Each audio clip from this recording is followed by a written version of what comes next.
White of the New Music traveled to her hometown of Vancouver to interview the guys of Skinny Puppy.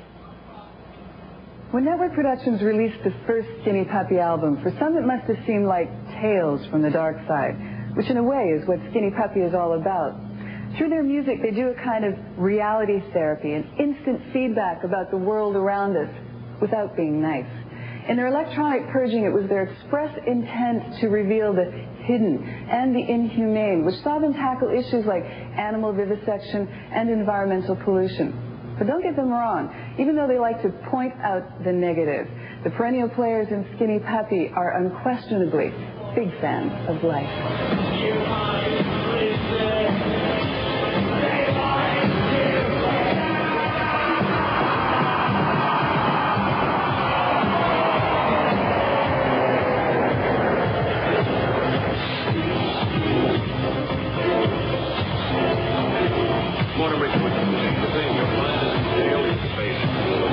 They say familiarity breeds contempt, and it seems to me in Skinny Puppy that there's a certain amount of contempt that actually works for this band. Okay. Well, it's been there since the beginning.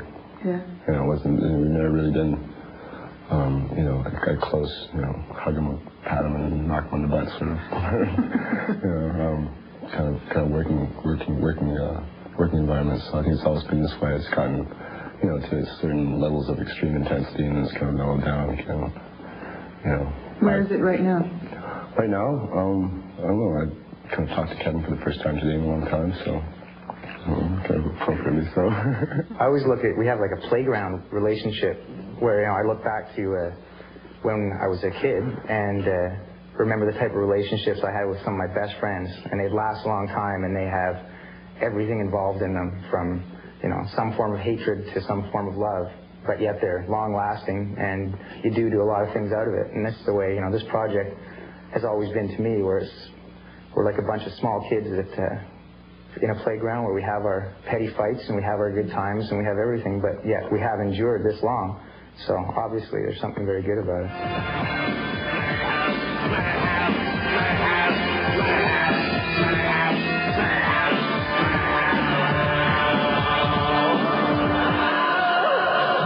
There's got to be some reason that we all keep on getting together every year to do it. I mean, this is our 8th album, or 8th year consecutive in a row that we've actually recorded during the same time period each year. And so it's sort of more like a customary gathering than an actual band at times. But yeah, it's on a yearly cycle, and it seems like it's either we're going on tour one year. Oh, I calm out so much when I get in front of the camera. Dwayne speaks his... Dwayne, more push-ups. Dwayne, play with your hair or something. Yeah, that's what I have to do.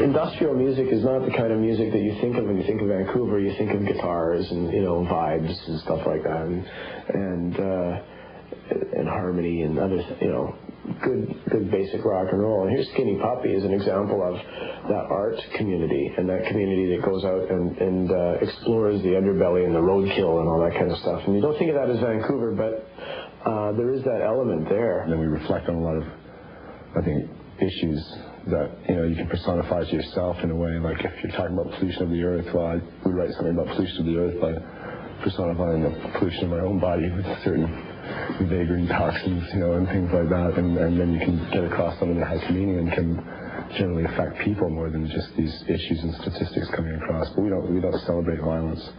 We're not violent people at all. Far the opposite.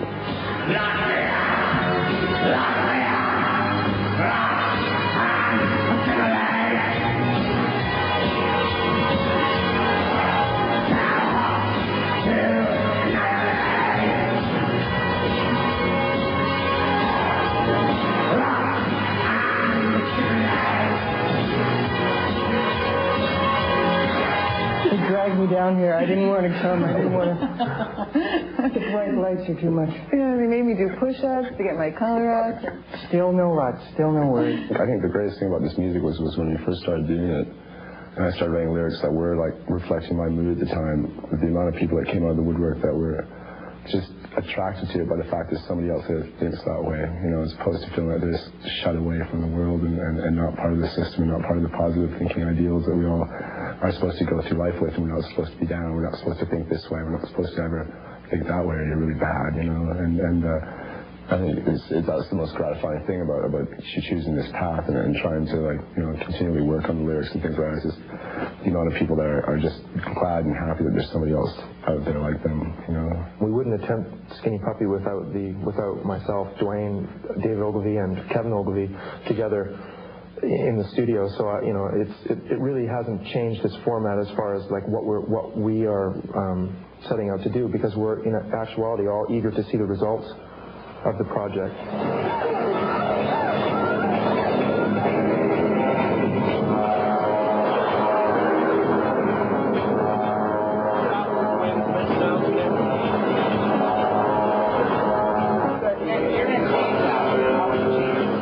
You worked with Dermot Shane in some of your early videos, some of which weren't seen because they were deemed unsuitable for air. Yeah, for ridiculous reasons.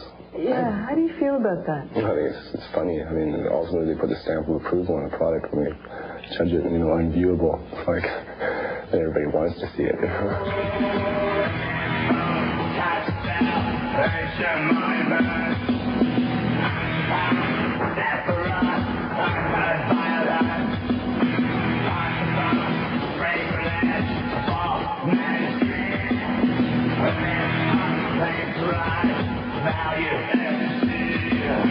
First video was supposed to have we had in the background of Dig It, which is one of the lyrics is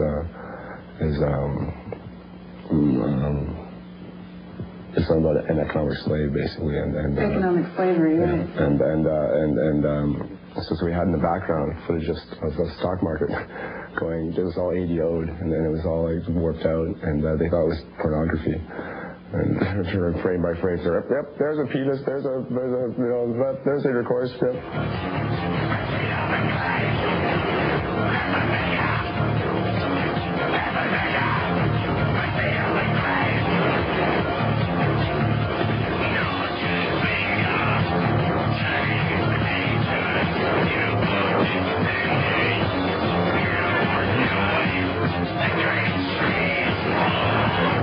It's the same with the new video. There's a priest that, I mean, I intended to have him dressed with a phallic cross and his hands off on the cross and being, you know, having no hands. And when he explodes, they judged it to be an ejaculation. So it's like, you know, they're sick, man. I'm not sick. I honestly, I didn't even think of that at the time. You know, when I heard that, I was like, yeah, okay, that's great.